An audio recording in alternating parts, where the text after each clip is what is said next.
धरती पर जिस किसी का भी जन्म हुआ है उसकी मृत्यु निश्चित है। इसलिए धरती पर मृत्यु केवल एकमात्र सत्य है, बाकी सब मिथ्या है। शरीर में जब तक सांस है तब तक हमारा वजूद है। जिस दिन शरीर से सांस का आवागमन थम जाता है, शरीर से आत्मा निकल जाती है और हमारा अस्तित्व इस शरीर के रूप में खत्म हो जाता है। हिंदू पुराणों में भी मनुष्य के शरीर की महत्व नाम मात्र बताया गया है, लेकिन कुछ महत्वपूर्ण है तो वह है आत्मा।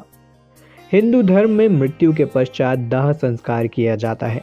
मृत्यु से लेकर दाह संस्कार और फिर उसके बाद भी कई सारे रीति रिवाजों का पालन किया जाता है। मृत शरीर को पूरे पारंपरिक ढंग से विदा किया जाता है। इन्हीं तरीकों में से एक है अस्थियों का गंगा में विसर्जन। लेकिन दोस्तों, क्या आपने कभी सोचा है कि अस्थियों को 10 दिन तक गंगा में प्रवाहित क्यों नहीं किया जाता? अगर नहीं तो आइए जानने की कोशिश करते हैं आज के हमारे इस वीडियो में। नमस्कार और स्वागत है आप सभी का एक बार फिर से हमारे चैनल दैविक गुरु पर।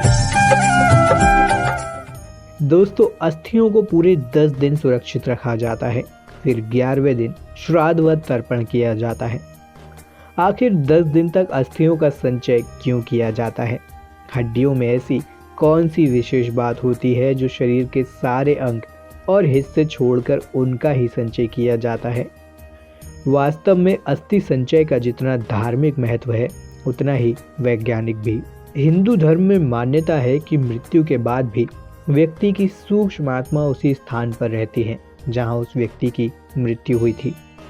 आत्मा पूरे 13 दिन अपने घर में ही रहती है।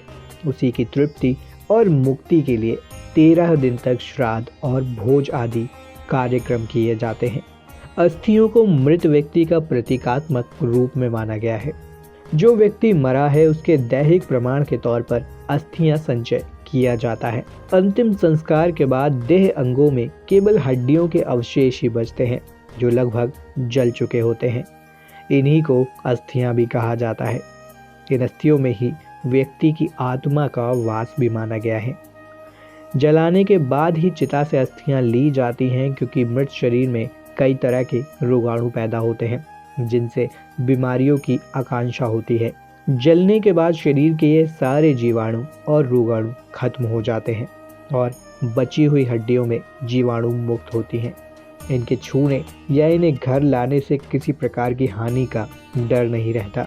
इन अस्थियों का श्राद्ध कर्म आदि क्रियाओं के बाद किसी नदी में विसर्जित कर दिया जाता है।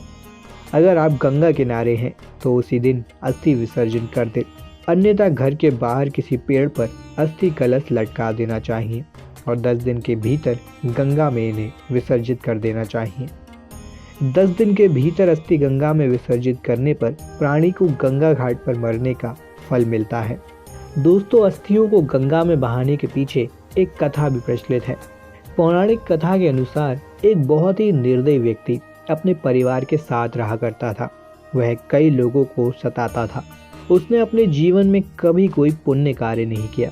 एक दिन वह पास के ही जंगल में शिकार करने गया।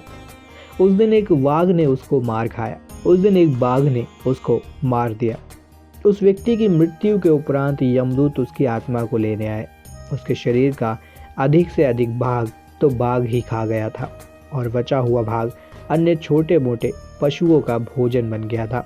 अचानक एक पक्षी हड्डी के एक टुकड़े को लेकर अन्य जीवों से छिपाता हुआ आकाश की ओर उड़ पड़ा।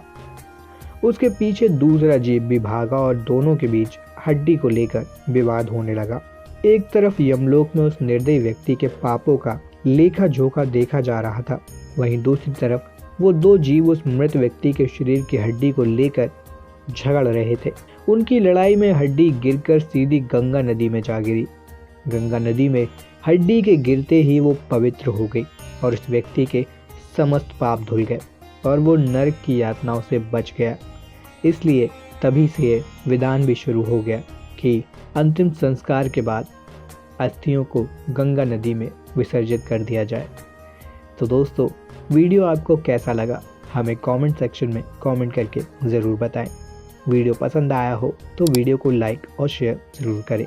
चैनल को सब्सक्राइब करें और जुड़ें हमारे चैनल दैविक गुरु के साथ। ऐसी ही और भी वीडियोस को देखने के लिए धन्यवाद।